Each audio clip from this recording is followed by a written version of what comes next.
क्या कोई ऐसी संस्था भी हो सकती है जिसके सामने मुख्यमंत्री तक को अपना पक्ष रखना पड़े? क्या ऐसी कोई ताकत है जो सत्ता से नहीं बल्कि करोड़ों लोगों की आस्था से चलती है? और आखिर क्यों पंजाब के मुख्यमंत्री भगवंत मान को श्री अकाल तख्त साहिब के सामने पेश होने के लिए कहा गया? क्या है पूरा विवाद और आखिर कितना शक्तिशाली है अकाल तख्त?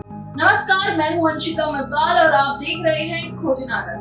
पंजाब की राजनीति में इन दिनों एक बड़ा घटनाक्रम चर्चा का विषय बना हुआ है। मुख्यमंत्री भगवंत मान अपने मंत्रियों और विधायकों के साथ श्री अकाल तख्त साहिब में पेश होकर अपना पक्ष रखेंगे। उन पर एक वीडियो विवाद को लेकर पंथ विरोधी होने का आरोप लगाया गया है। इसके साथ ही सिख समुदाय की सलाह के बिना एक कानून पारित किए जाने को लेकर भी नाराजगी जताई गई है। यही वजह है कि अब मामला अकाल तख्त तक पहुंच चुका है। लेकिन सवाल ये है कि आखिर अकाल तख्त इतना महत्वपूर्ण क्यों माना जाता है? अकाल तख्त साहिब अमृतसर स्थित श्री हरमंदिर साहिब यानी स्वर्ण मंदिर परिसर में स्थित सिख धर्म के 5 तख्तों में सबसे सर्वोच्च माना जाता है। इसकी स्थापना 1609 में सिखों के छठे गुरु हरगोबिंद साहिब ने की थी।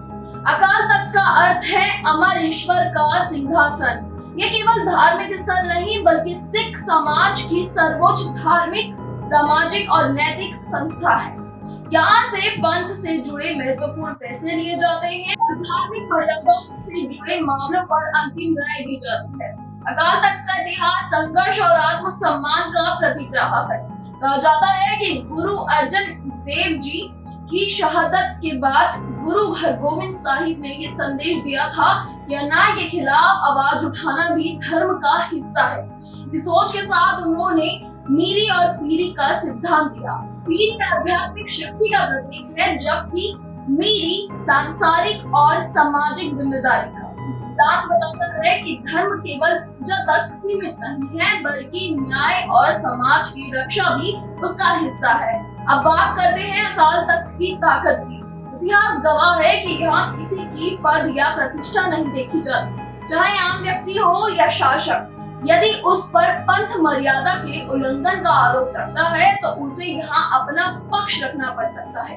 इतिहास में महाराजा रणजीत सिंह को भी धार्मिक भूल के लिए अकाल तख्त के सामने पेश होना पड़ा था और उन्होंने वहां दी गई धार्मिक सजा को स्वीकार किया था।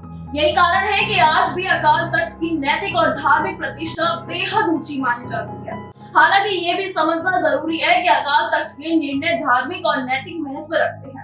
भारत की संवैधानिक और कानूनी व्यवस्था अपने अलग दायरे में काम करती है, इसलिए दोनों की भूमिका अलग अलग है। अब सभी की नजर इस बात पर टिकी है कि मुख्यमंत्री भगवंत मान अकाल तख्त के सामने क्या पक्ष रखते हैं और इस पूरे मामले में आगे क्या फैसला सामने आता है। तो क्या ये मामला केवल राजनीति का है या फिर आस्था और परंपरा से जुड़ा एक बड़ा सवाल? इसका जवाब आने वाले दिनों में ही साफ होगा। फिलहाल इस रिपोर्ट में इतना ही और अधिक खबरों के लिए देखते रहिए खोजनागर। धन्यवाद।